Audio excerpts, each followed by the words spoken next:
Well, hey, Yeah. dinner's on me. Wow. All right, hey, okay. That is a blessing. And I just think that nothing happens by coincidence. Nothing happens. What if it's possible that you went through your experience, Mrs. Let you know, you went through your experience, Mrs. Thompson, you went through your experience to be a blessing to somebody else in this time of need. Isn't this awesome? This is awesome. Awesome. Okay, yes. Yes.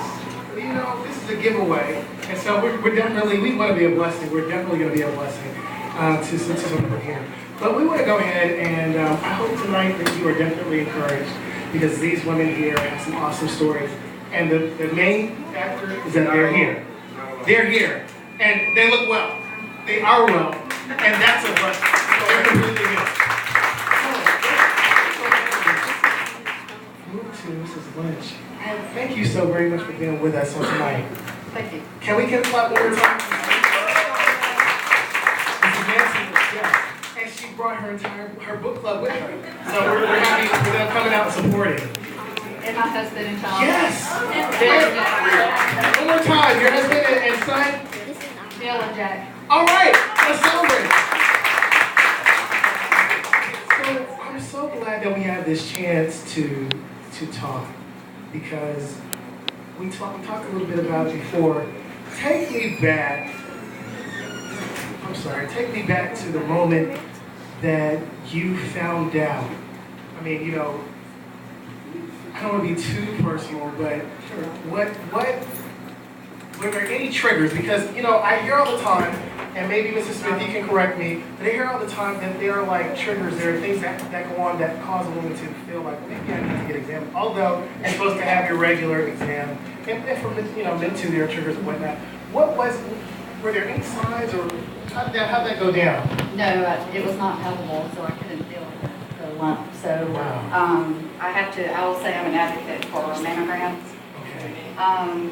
When I was 35, I got a mammogram, baseline mammogram, because my grandmother had a history of breast cancer. So if anyone's fortunate enough to try to be able to do that, I had a baseline at 35. And then I started getting regular yearly mammograms at 40. And when I was 44 is when I did my mammogram and they found something.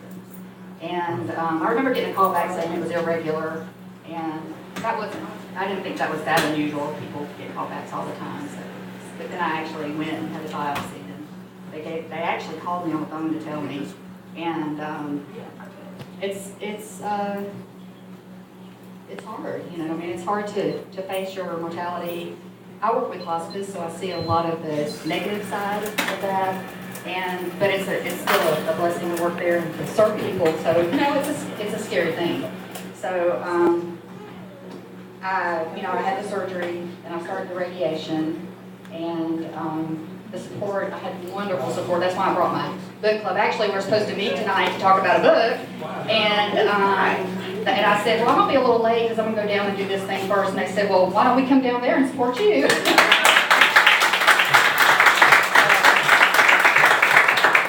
I have to say, hearing that song was just beautiful. It took me back to my childhood and the Southern gospel I grew up on. And I was a Georgia girl, and it made me think of my grandmother who passed on with breast cancer before I was ever born. And I always feel like I've had a connection, so that song is a connection song to me. So I appreciate that so much. And I think it touched a lot of us in here. And Susan G. Komen, I appreciate what y'all done. I walked in the walk several years before I ever even had breast cancer, so I've also walked as a survivor. So I appreciate what you all do. I want to ask you a question. It's kind of the same question I asked Mrs. Follis. The moment that I think sometimes people, when you get bad news of any sort, it's like, for me, although it wasn't breast cancer, but it was kidneys, it was like a silence. It was like everything just stood still for me. And it was a moment where it was just like, this isn't really happening, you know? This was about a year ago you were dealing with this? That's about 2 years 2 years ago. ago? You had a young son, a husband. I mean, what was that? You know, what that moment when you got that news? Take us back there. Obviously, the first thing I thought of was, am I going to be here for my son? Wow. And, you know, we wanted to wait until we found out more news and everything, but Jack, where is Jack?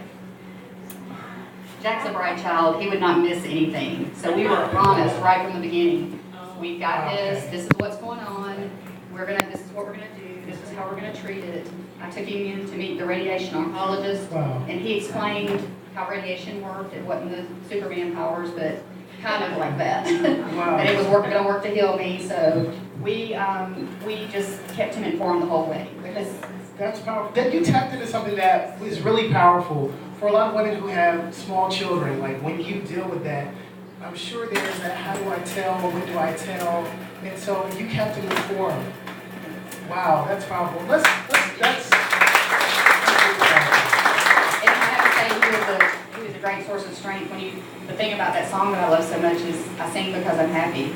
Jack and I, he would tell you that Mama and I sing all the time. We sing in the car, she sings in the bed with me. We sing together all the time. And a lot of it is the gospel songs that I learned growing up. And so he and my husband, of course, Bill, have been a great source of strength. And all the people around Lori, has been a friend of mine. So. if you were to say anything to not only those who are going through it, and of course, we're just so thankful that we have people here now, who are going through and are able to receive strength from your testimony and know that you can make it. You can. What would you leave with folks that are listening, our dear friends that are here? That at your, I think there's a moment that everybody hits, and you can correct me if I'm wrong, where it's almost like you feel like throwing in the towel, like just giving up, like you can't really take anymore.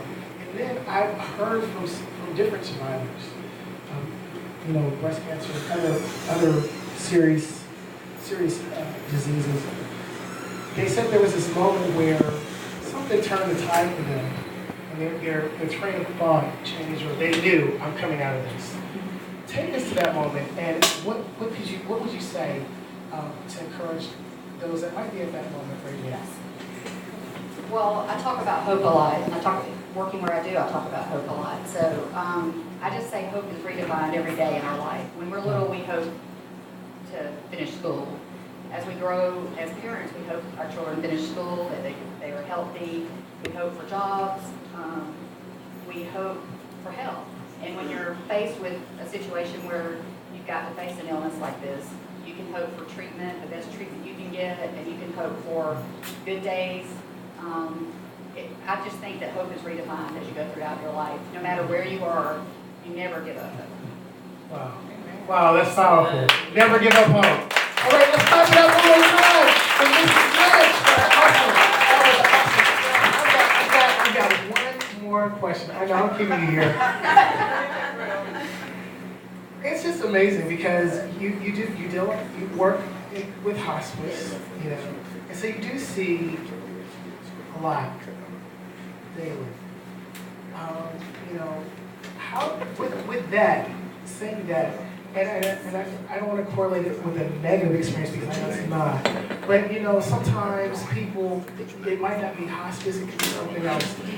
There are seemingly what would seem like gloomy situations that could affect your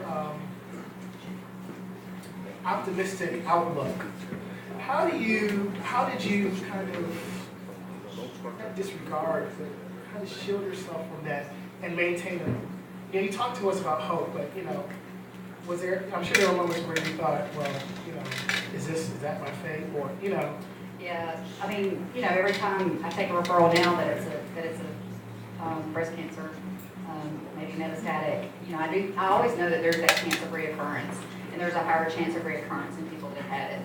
So I know that could be, down the road for me, but I just, all any of us can do is live for today, and live it with as much joy as we can. Right. That's all we can do. Right.